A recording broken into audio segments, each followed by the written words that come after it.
আমার ভাইয়েরা, মক্কা বিজয়ের পর নবীজি ডেকে বলেন, ও আমার সাহাবীরা, ওসমান ইবনে তালহাকে আমার কাছে নিয়ে আসো। মক্কার পাওয়ার যখন নবীজির হাতে, মক্কা যখন বিজয় করলেন, ওসমান ইবনে তালহাকে ডাকার নির্দেশ দিলেন। ওসমান ইবনে তালহাকে কাফের রাজাকে খানায় কাবার চাবির দায়িত্ব দিয়েছিল। ওসমান ইবনে তালহার কাছে যখন খানায় কাবার চাবির দায়িত্ব কাফেররা দিয়েছিল, নবীজি মক্কায় থাকার সময় ডেকে বলে, ওসমান ইবনে তালহা, একটু খানায় কাবার দরজাটা খুলে দাও, আমি ভিতরে গিয়ে একটু আমার আল্লাহকে সিজদা দিতে চাই। আল্লাহু আকবার।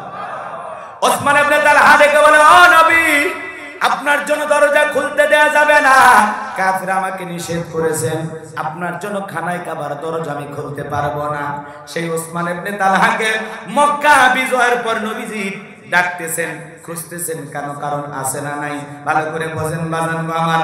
ওসমান ইবনে তালহাকে যখন সাহাবা ইকরাম বললেন, নবীজি তোমাকে ডেকেছেন, ওসমান ইবনে তালহা তুমি চলো। ওসমান ইবনে তালহা তখন ভয় পাইতেছেন, মনে মনে ভাবতেছেন, মক্কায় থাকা অবস্থায় নবীজিকে খানায় কাবার দরজা খুলে দেই নাই, নামাজ আদায় করতে দেই নাই, আজকে মক্কার পাওয়ার রাজত্ব ক্ষমতা নবীজির হাতে, আজকে মনে হয় আমার জীবনটা চলে যাবে। এই কথা ভেবে ভয়ে ভয়ে বিশ্ব নবীর কাছে হাজির হয়ে গেলেন। নবীজি ডেকে বললেন, ওসমান ইবনে তালহা, ওই কাফেররা খানায় কাবার চাবির দায়িত্ব তোমার হাতে দিয়েছিল, আমিও সেই চাবির দায়িত্ব তোমার হাতে দিলাম। বলুন সুবহানাল্লাহ। আরো জোরে বলুন সুবহানাল্লাহ। ওসমান ইবনে তালহা অবাক হয়ে গেলেন, চোখের পানি ছেড়ে দিয়ে কান্না করেন। নবীর চাচা ইবনে আব্বাস রাদিয়াল্লাহু তাআলা আনহু তিনি ভেবেছিলেন হয়তো ভাতিজা খানায় কাবার চাবির দায়িত্ব আমার হাতে দিবেন, কিন্তু না, চাচাকে দিলেন না, দিলেন ওসমান ইবনে তালহাকে। ওসমান ইবনে তালহার হাতে যখন নবীজি খানায় কাবার চাবির দায়িত্ব দিলেন, চোখের পানি ছেড়ে দিয়ে কাঁদেন আর দেখে বলেন, নবী গো, মক্কায় থাকা অবস্থায় আপনাকে এই ঘরের দরজা খুলে দেই নাই, নামাজ আদায় করতে দেই নাই, মনে করেছিলাম সেই দিনে প্রতিশোধ গ্রহণ করবেন, যেহেতু মক্কার ক্ষমতা এখন আপনার হাতে, আপনি ইশারা দিলে এক নিমিষে আমার জীবনটা চলে যাবে, কিন্তু প্রতিশোধ গ্রহণ না করে আপনি আমাকে ক্ষমা করে দিলেন। ওই কাফিররাও চাবির দায়িত্ব আমাকে দিয়েছিল, আপনিও চাবির দায়িত্ব দিলেন, আমি আর অমুসলিম থাকতে চাই না, আপনি আমারে কালেমা পড়ে মুসলমান বানায় দেন। লা ইলাহা ইল্লাল্লাহু মুহাম্মাদুর রাসূলুল্লাহ সাল্লাল্লাহু আলাইহি ওয়াসাল্লাম। বলেন আল্লাহু আকবার। নবীজি উত্তম আচরণ দিয়ে, ভালো ব্যবহার দিয়ে মানুষকে ক্ষমা করে, বুক ভরা ভালোবাসা নিয়ে মানুষকে ডেকেছেন। কথা বলেন ঠিক কি না? নবীজির ব্যবহার দেখে মানুষ দলে দলে ইসলাম ধর্ম গ্রহণ করেছে। কথা বলেন ঠিক কি না? খালি প্রতিশোধ নেওয়ার মধ্যে শান্তি নাই, শান্তি আছে ক্ষমা করার মধ্যে। উদার মন মানসিকতা থাকতে হবে। হাজারো অপরাধ করেছে শত্রু, মাফ করে দেন, ভালো হওয়ার সুযোগ দেন, দেখবেন ওই শত্রু আপনার বন্ধু হয়ে যাবে। সূরা হামিমা সিজদার 34 নম্বর আয়াতে আল্লাহ বলেছেন, নবী গো, ভালো আর মন্দ সমান হতে পারে না, আপনি যদি মন্দের জবাব ভালো দিয়ে দেন, আপনার চরম শত্রুটাকেও আমি আল্লাহ পরম বন্ধু বানায় দিব। বলেন সুবহানাল্লাহ। আমার ভাইয়েরা, ছোট্ট আরেকটি ঘটনা আপনাদের জানা আছে। একজন ইহুদি মসজিদের ভিতরে দাঁড়ায় দাঁড়ায় পেশাব করতেছে।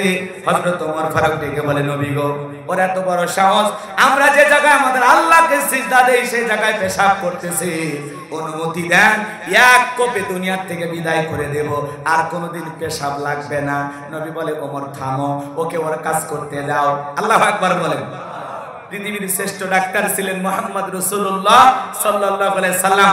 আজকে ডাক্তার গবেষণা করে বলেছেন, কেউ যদি পেশাব করে আর কেউ যদি ধমক দেয় আর পেশাবটা যদি ভিতরে আটকে যায়, পরিষ্কার ভিতর থেকে একেবারে না হয়, পুরোটা পেশাব না করতে পারে, তাহলে ওই পেশাব আটকে যাওয়ার কারণে তার দেহে অনেক বড় বড় রোগ হওয়ার সম্ভাবনা আছে। আমার নবী বলতেছে, ওরে শান্তি মতো পেশাব করতে দাও। হযরত ওমর বলে, নবী গো, সারাদিন মনে হয় পেশাব করে না, কত পেশাব জমায় রাখছে, দেখেন পেশাব করে মসজিদ তো শেষ করে ফেলে দিল, আপনি খালি অনুমতি দেন, আর জীবনে পেশাব লাগবে না সেই ব্যবস্থা করবো। নবী বলে, থাম থাম থাম, আমি দেখতেছি। আমার ভাইয়েরা, ইহুদির পেশাব করা শেষ হয়ে গেল। নবীজি কাছে গেলেন আর ডেকে বলেন, ও ইহুদি, তোমরা যেই জায়গায় ইবাদত করো ওই জায়গায় যদি কেউ পেশাব করে দেয় তোমরা কি করবা? ইহুদি হাতের তরবারি উঁচু করে বলে নবী গো তার মধ্যে আর আমার মধ্যে ফয়সালা করে দেবে এই তরবারি।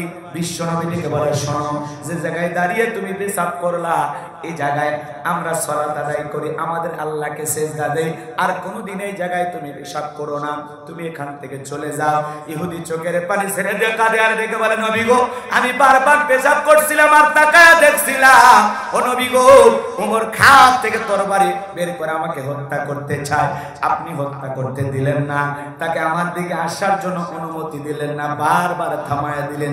যেই ধর্মের নেতার ব্যবহার এত সুন্দর, যে নেতা মানুষকে এত ভালোবাসা দিতে পারে, মসজিদের ভিতরে আমি এত বড় একটা কাজ করলাম, ধমক দিলেন না, রাগান্বিত হলেন না, কোনো কথা শোনাইলেন না। আহারে যেই ধর্মের নেতার ব্যবহার এত সুন্দর, আমি আর অন্য ধর্মে থাকতে চাই না, আপনি আমারে কালেমা পড়ায়া মুসলমান বানায়া দেন। বলেন আল্লাহু আকবার। নবীজি মানুষকে ভালোবাসতেন, মানুষকে ভুল পথ থেকে ফিরে আসার সুযোগ দিতেন, আর এখন ভুল করলে সুযোগ দেয়। তারা আবার বড় বড় কথা বলে, আমরা রসুলকে ভালোবাসি, রসুলের সৈনিক। কথা কয় না,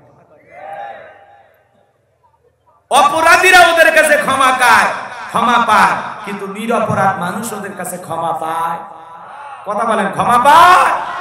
আজকে কি অপরাধ ফিলিস্তিন নিরীহ মুসলমানের, ওই ইসরায়েলি ইহুদি জালেমেরা ছোট্ট ফুটান্ত গোলাপের মতো নিষ্পাপ শিশুগুলোকে পর্যন্ত হত্যা করতেছে। কথা বলে ঠিক কিনা? এ পর্যন্ত ৮,০০০-এরও বেশি মানুষকে ওরা দুনিয়ার থেকে বিদায় করেছে, হাজার হাজার মসজিদে হামলা করেছে, গির্জায় হামলা করেছে, অ্যাম্বুলেন্সের উপরে হামলা করেছে। নিরীহ ফিলিস্তিনি মুসলমানের রক্ত নিয়ে জালেম ইহুদিরা খেলা করতেছে। কথা বলে ঠিক কিনা? আর পৃথিবীর নেতারা চুপ, আরব বিশ্বের নেতাদের ঘুম ভাঙে না। সম্মেলন করে বলল যুদ্ধ থামার জন্য আমরা চেষ্টা করতেছি, ওই চেষ্টা করতে করতে এদিকে মুসলমান মেরে শেষ। কথা বলে ঠিক কিনা? যা চেষ্টা করার ফিলিস্তিনের হামাস। কথা বলে ঠিক কিনা? এই মুসলিম গোষ্ঠী তাদের নিজ ভূমি রক্ষা করার জন্য, নিজ জন্মভূমিকে ওই জালেম ইহুদিদের হাত থেকে রক্ষা করার জন্য তারা লড়াই সংগ্রাম চালিয়ে যাচ্ছে। কথা বলে ঠিক কিনা?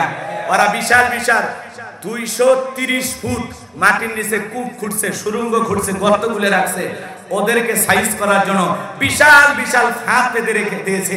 আলহামদুলিল্লাহ, ওয়াসিরে আশা করা যায় হিজবুল্লাহ যোগ দিয়েছে। পৃথিবীর অন্যান্য মুসলমানেরা সহযোগিতা করার জন্য, লড়াই সংগ্রাম চালিয়ে যাওয়ার জন্য বিভিন্ন অস্ত্র শস্ত্র দিয়া হামাস মুসলমানকে সহযোগিতা করতেছে। আমাদের বিশ্বাস আগামীতে অবশ্যই ফিলিস্তিনের জমিনটা মুসলমানদের দখলে আসবে ইনশাআল্লাহ। নিজেদের ভূমি তারা অবশ্যই ফিরে পাবেন ইনশাআল্লাহ। পৃথিবীর 138টা রাষ্ট্র বলেছেন যে আমরা ফিলিস্তিনি মুসলমানদেরকে স্বাধীন হিসাবে এই রাষ্ট্র তাদের, এই ঘোষণা আমরা করলাম। বলেন আল্লাহু আকবার।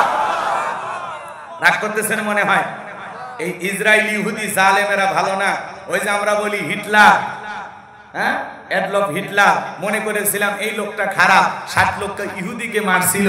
ও যে কেন মারছিল সেটা কি আপনারা জানেন? কথা বলেন না কেন? এই ইহুদির এই গোষ্ঠীরা, এরা সবচাইতে দুনিয়ার নিকৃষ্ট একটা জাতি। এরা এমন অত্যাচার, নির্যাতন, জুলুম আর এমন বাড়াবাড়ি শুরু করেছিল, হিটলার রাগান্বিত হইয়া 60 লক্ষ ইহুদির বাচ্চাকে দুনিয়ার জমিন থেকে বিদায় করে দিয়েছিল। এরপরে তাকে স্বৈরাচারী শাসক বলা হয়, ফ্যাসিবাদী সরকার বলা হয়। হিটলার মৃত্যুর পূর্বে ভবিষ্যৎবাণী দিয়ে বলে গেছে যে আমি তো 60 লক্ষ ইহুদিকে মারলাম, আপনারা পুরো পৃথিবীর সবাই বলেন আমি সন্ত্রাসী নেতা, আমি স্বৈরাচারী শাসক, কিছু আন্ডা ডিম বাচ্চা রেখে দিলাম। এদের অত্যাচার যেদিন তোমাদের ঘাড়ে চেপে বসবে সেদিনই টের পাইবা যে ইহুদিরা কত নিকৃষ্ট জাতি। আজকে মুসলমানেরা হারে হারে টের পাইতেছে। কথা বলে ঠিক কিনা? এইজন ইহুদি জাতি, এদের মনে কোনো দয়া মায়া নাই, এরা পাষাণ, এরা নরপিশাচ। কথা বলে ঠিক কিনা? কিন্তু মনে রাখবেন, জুলুম নির্যাতন যত বাড়বে বিজয় তত নিকটে। আগামী সূর্য মুসলমানদের সূর্য, আগামী দিন মুসলমানদের দিন। অবশ্যই ইসরায়েলি ইহুদি জালেমদেরকে হটাইয়া ফিলিস্তিনের জমিন মুসলমানদের দখলে আসবে ইনশাআল্লাহ। আল্লাহ কবুল করেন, জোরে বলেন আমিন। আল্লাহ যেন ফিলিস্তিনের জমিনে মুসলমানদের বিজয় দান করেন, জোরে বলেন আমিন। আমাদের প্রথম কেবলা বাইতুল মুকাদ্দাস আমরা যেন রক্ষা করতে পারি, মসজিদুল আকসাতে আবারও যেন মুসলমানেরা নির্ভয়ে সালাত আদায় করতে পারে। যেই বাইতুল মুকাদ্দাসের আশেপাশে অসংখ্য পয়গম্বরদের কবর আছে, কথা বলে ঠিক কিনা? এই পবিত্র ভূমি যেন আমরা রক্ষা করতে পারি। আল্লাহ কবুল করেন, জোরে বলেন আমিন। সামনের দিকে যায়, কষ্ট হচ্ছে আপনাদের মনে হয় না? তাহলে রসুল নেতা হিসেবে কেমন ছিলেন, আরো যদি গুণাবলী বলতে চাই অনেকটা লম্বা হবে। তাহলে পৃথিবীর শ্রেষ্ঠ নেতা মুহাম্মদ রাসূলুল্লাহ সাল্লাল্লাহু আলাইহি সাল্লাম, তার সাথে থেকে যারা নেতৃত্ব দেওয়া শিখেছেন, তার পরবর্তীতে যারা নেতা হয়েছেন, ইসলামের 1 নাম্বার খলিফা রসুলের ইন্তেকালের পরে কে? আবু বকর সিদ্দিক রাদিয়াল্লাহু তাআলা আনহু। তিনি নেতা হিসেবে কেমন ছিলেন বলবো? কথা কয় না। আমি আপনাদেরকে আগে বলেছি যে আদর্শ নেতাদের গুণাবলী আগে বলবো, এরপরে জালেমদের মুখোশ উন্মোচন করব। লিল্লাহি তাকবীর।